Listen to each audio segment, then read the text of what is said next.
Hey YouTube, this is Tabletop Magic, and today we're going to talk about Legacy Burn. Some players, if you're newer, say you've been playing Standard or Modern, you may know this as Red Deck Wins, but in Legacy it's generally referred to as Burn. It's just, it's a Legacy thing, you've been playing for a little while, you really want to stick to the name of it, like Affinity's Affinity, it's not robots. But we'll go ahead and we'll get past that, and we're going to go and get into your instants and sorceries, and we'll go across here and look at all these down the line. First up is Lightning Bolt, which is one of the best spells in the deck. It's probably one of the best red spells ever printed, and one of the best removal spells ever printed, if you wanted to use it as removal, for the fact that it does do 3 damage to target creature player as an instant. You can hit a creature. It's really good. Probably one of the best red spells ever printed, like I was saying. But it really helps facilitate the plan of you want to deal as much damage as quick as possible, resolving 7 spells to win the game. Generally you want to try to do that by turn 3. Sometimes they can get drug into later games, but we can get into that later. But going down the line, Lightning Bolt is an absolute must in the deck. Up next is Chain Lightning. Chain Lightning, like Lightning Bolt, does 3 damage to target creature player for 1, but it's a sorcery, and the other downside is when you do cast it, if your opponent pays 2 red, he or she may copy the spell and choose a new target. Well, there are very few decks out there that can actually cast double red outside of, say, you were playing against a a mirror match, another burn, burn versus burn, or Painter's Servant could definitely cast it if they wanted to. Zoo is probably one that could cast it.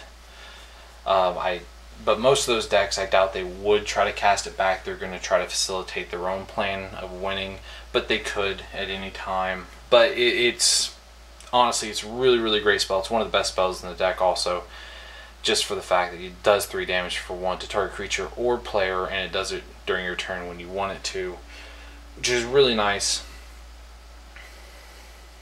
Yeah,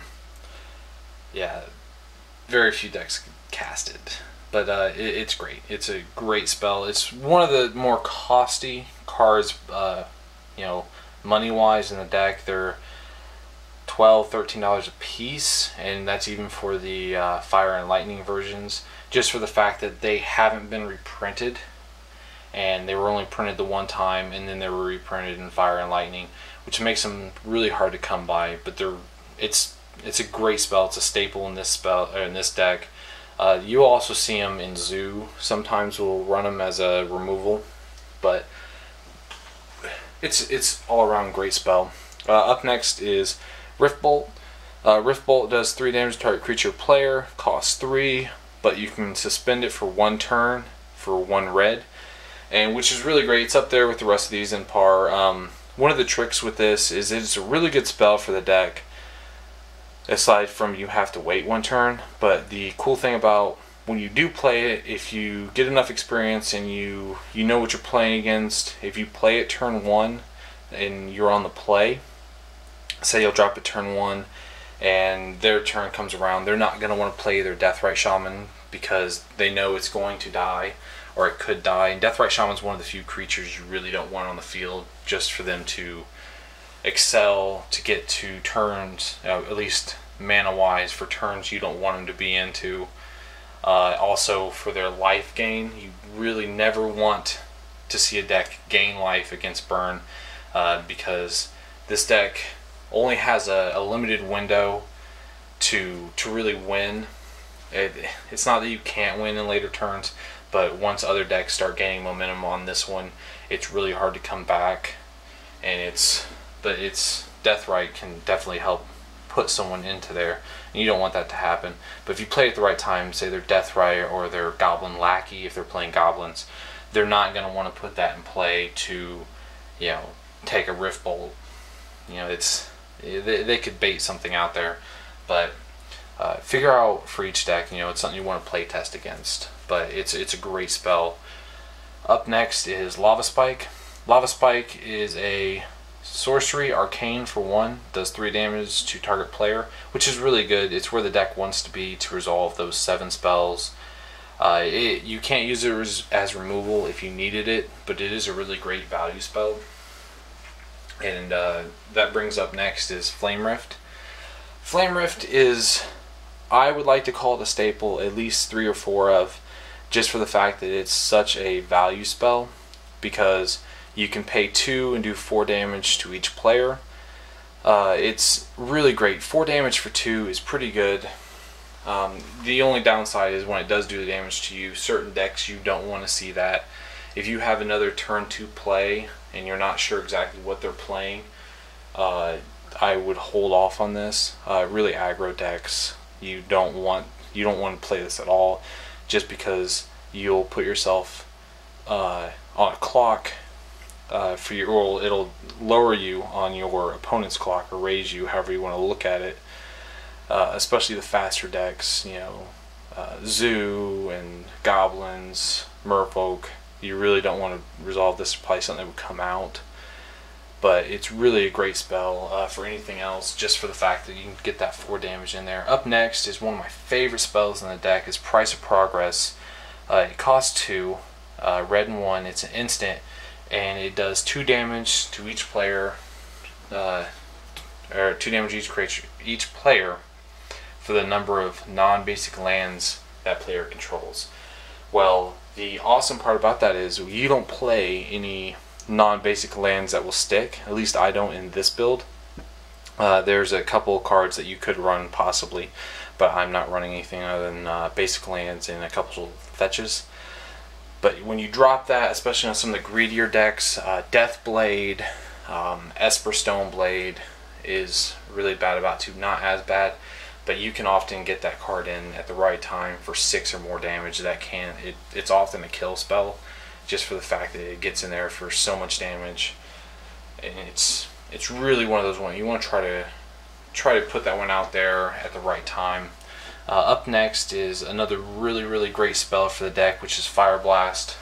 Fire Blast may cost 6 and it's instant, but you can sacrifice 2 mountains instead of paying its mana cost, and it does 4 damage to target creature or player, which is really great. It helps you get in there for that final kill spell, that 7th spell or whatnot, you know, on turn 3, just for the kill, which is really great.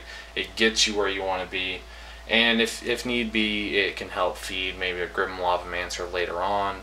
But it's one of the staples in this deck, and most of everything we've gone through is a staple so far. Maybe if you want to bring back a Price of Progress by 1 or a Flame Rift, you know, depending on your meta, depending on what you're planning to see. If you're planning to see a lot of Merfolk decks, Price of Progress might want to come out along with Flame Rift, you know, or just lower the numbers at least to help with that. We're going to start getting into the creatures. There are very few creatures in this deck, but these 2 at least should be staples to some degree. Goblin Guide is an absolute must, I feel, and a lot of people have agreed.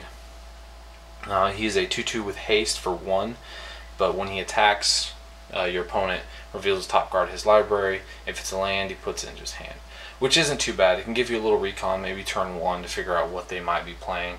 If they turn over some kind of crazy artifact, they may be playing Affinity, and you're like, you know, be ready for that, or, you know, it just you'd have to figure it out. But that sometimes is good. It's not so bad if they do have to draw, or they do get to draw a land, just because your clock is so quick with this deck that it really often doesn't matter that much. But it is a really great spell for this deck, and it is a staple as far as I'm concerned. Up next is Grim Lavamancer, and I'm on the fence about him sometimes, but he's great when he is out there.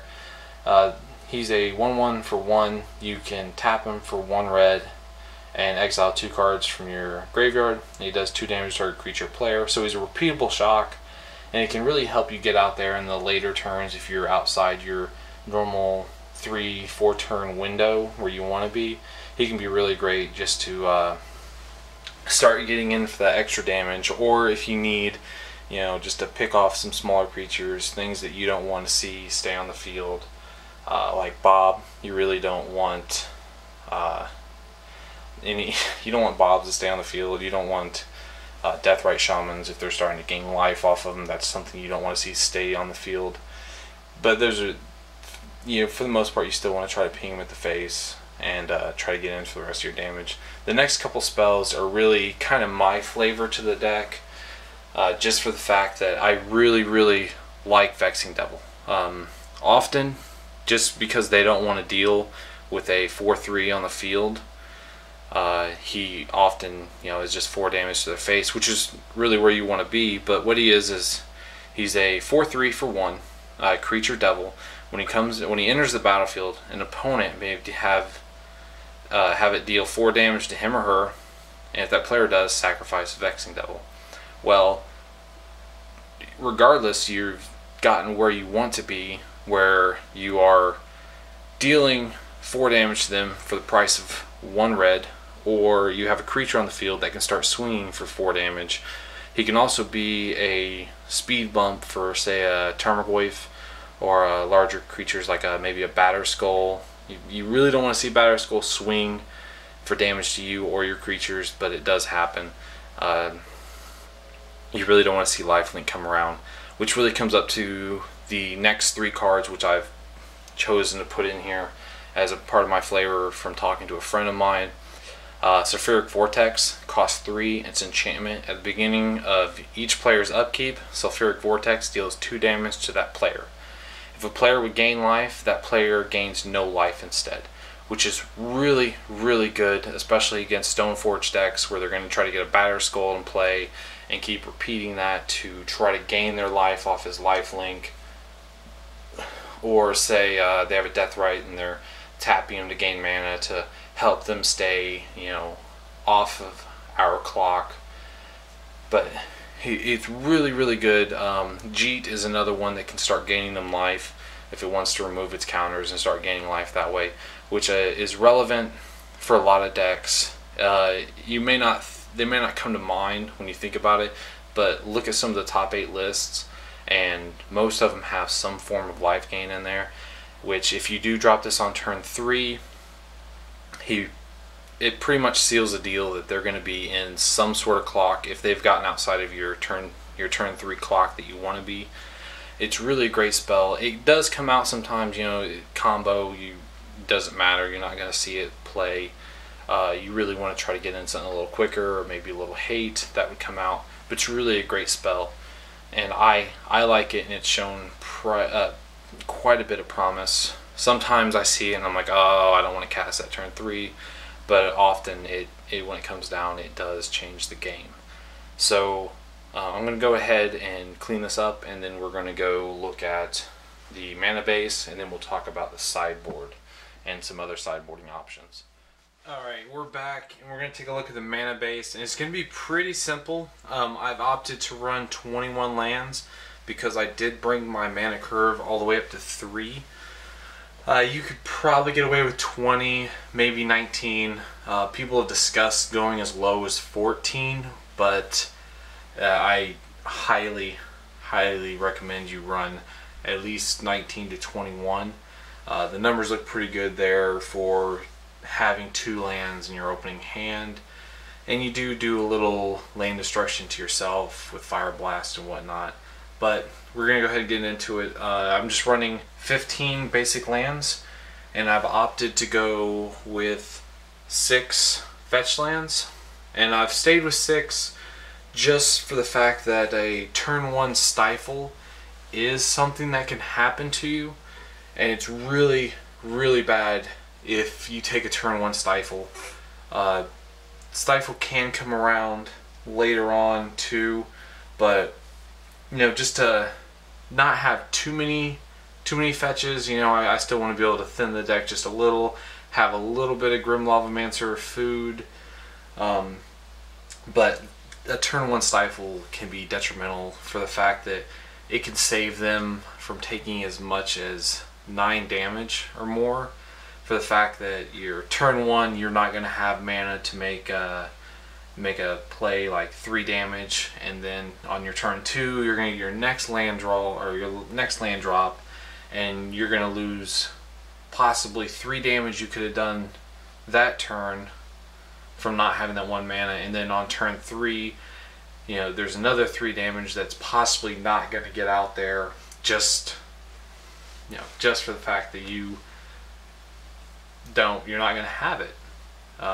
You know, so especially if you're on the draw, I would advise, if they have 1 open blue or possibly the ability to get to a blue, I would go around a fetch, just for the fact that it's happened to me and I've actually lost the game to a stifle, to a land, which turned it into a 1 mana blue stone rain.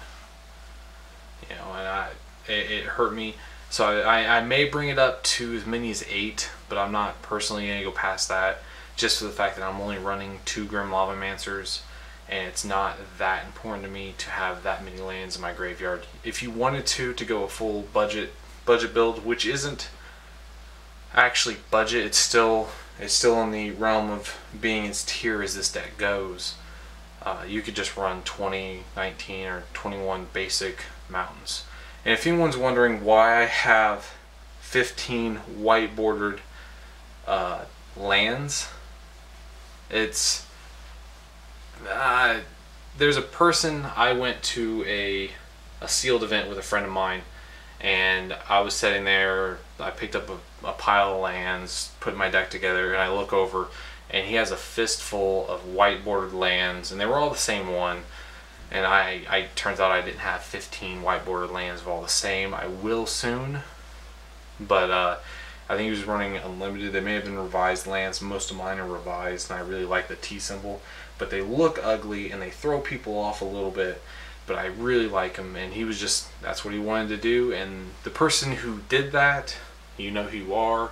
If you see this video, you're probably gonna giggle a little bit or be mad that I'm kind of stealing your little move there, but it's really funny to me when, you know, I see someone drop a foil, you know, full art land that they've spent, you know, $10 on, whatever it costs for whichever one. You know, I drop you'd have to pay someone to take it away, white bordered land from revised or unlimited or whatever I decide to go with. It just, you know, it makes me smile a little bit. I like it. I almost think it's classy to an extent, but it may not be. I could be just living it up in my own mind. But I like it, and we're going to go ahead and get into the sideboard. My personal sideboard for what I'm seeing in the meta right now, and we're going to look at a couple other sideboard options depending on what your meta is, or as the meta changes, options that are out there that are pretty viable for different things. Alright, YouTube, let's go ahead and take a look at what I've picked out for sideboard. For now, things do change depending on meta and whatnot, but what I went ahead and went with was 2 Smash to Smithereens, which are really good against, say you're coming against any of the Stoneblade decks, you know, Esper Stoneblade or Deathblade, because as much as you really don't want to see any of those come into play, they often do come into play. Their equipments, Batter Skull, you really don't want to see any of those come into play, any of their swords, if they are playing swords, or Jeet. You never want to see Jeet in play, especially for the fact that they can gain life off that, which is really bad for the deck. So I went ahead and opted to run 2 Smash to Smithereens, which is a instant for 2, and destroy target artifact. Smash to Smithereens deals 3 damage to that player or that artifact's controller, which is really good. You can get it in on other games. They're still relevant, and maybe if you're playing Merfolk, if you really don't want to see their Ether Vials in play and whatnot, it's still relevant for a lot of other games. Affinity still is a deck, very much a deck. It's very viable. Probably not as good as some other decks that are in the meta, but it's crazy aggro, and it's one of the few decks that you don't want to see one of a lot of decks actually. You don't want to see do a nut draw on you turn 1. Up next is Volcanic Fallout, and I opted for Volcanic Fallout over Pyroclasm, just for the fact that it costs 3, but it's an instant that can't be countered, and it does 3 damage to each creature and each player, which is really relevant against any of the Delver decks. It may not hit all their creatures, but it'll definitely take care of Delvers, clicks, Vermilion clicks, you know, most of their creature base, unless they're running the Mongoose. He's a 3/3, but whatnot.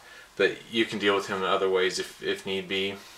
I went with Searing Blaze. I am running 6 fetches at the moment. I may bring that up to 8, just for the fact that there has been turns where I want to cast a Searing Blaze on their turn, and I have to wait for my turn to really take full use of its deal 1 damage to target creature or player, and if a land came into play, deal 3 damage to target creature and that player.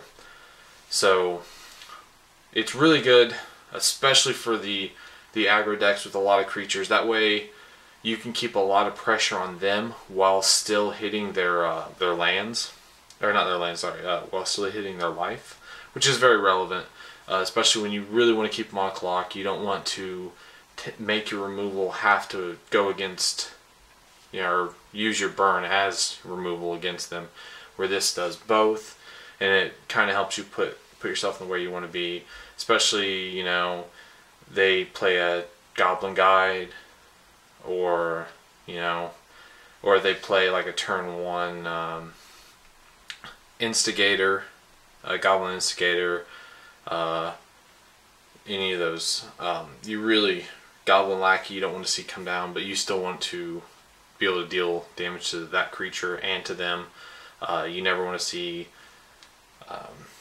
Stoneforge Mystic stick to the field, Deathrite Shaman stick to the field. So it's very relevant. It's possibly worthy of being main board. Just in the build I'm using right now, I don't have a main board. If I went with more fetches, I would definitely probably run the main board. And for my combo hate, I went ahead and chose Mindbreak Trap. I could have gone with something a little different, but I wanted the turn 1 ability to try to fight off Belcher a little bit, which is very relevant. That you don't want to see that go off on you, just, you know, because there's nothing you can do with this deck aside from this. Turn 1, you could probably fight it off turn 2 with some other options. And for my Graveyard Hate, I went ahead with 3 Surgical Extractions. I went with Surgical Extraction over some of the other Grave Hate, just for the fact that I can target the graveyard for just 2 life and remove those that card and all copies of it from their deck in hand. Well, I went ahead and went with that just for the fact that I can pay that mana there, and I can get that 3 damage in from something else. You know, if I want to, you know, still cast a spell turn 1, if I need to deal with Dredge or something like that to help even up that matchup a little bit, which I thought was very relevant to try to still be able to keep pressure on them by casting a spell for nothing, while paying 2 life and whatnot, and still have access to the mana to get into your burn and whatnot. Some of the other options I chose not to use. I'll go ahead and go through. Graveyard Hate, I could have gone with Relic of Progenitus. It's really good. I chose another route. Same thing with Grafdigger's Cage is another one, which is really relevant against a lot of Dredge, Reanimator, and whatnot. Pyrostatic Pillar is something I could have ran over Mindbreak Trap. It costs 2, it's an enchantment, does 3 damage whenever a player plays a spell with a converted mana cost of 3 or less, it deals 2 damage to that player. It hurts us, but it hurts a lot of really fast combo that's going to cast a bunch of spells. Pyroblast is another one I didn't go with. It's really relevant against a lot of decks, you know, especially your Delvers, anything with Jace the Mind Sculptor. But I opted out of it just to go very, very aggro instead of being more proactive instead of reactive. Same thing with Pyroclasm. Well, with Volcanic Fallout, I went with Volcanic Fallout over Pyroclasm. I could have gone with Pithing Needle as a little more hate, which is pretty popular in this build. One card I avoided was Shattering Spree, which is another artifact hate card. The issue with Shattering Spree is when you come against Chalice of the Void and they drop it for 1, or where they're countering spells for 1, that's all your deck, and that's very relevant for them. Well, that really hurts us because that would stop Shattering Spree from going through, where Smash Smithereens is another card I could have got out a little bit later. That's there's a lot more options, but those are some of the more relevant ones that I considered for this deck. But go ahead and wrap this up, and I appreciate you guys watching. I appreciate any comments. I know my build is a little different than some people's, and yeah, I hope you enjoyed the video.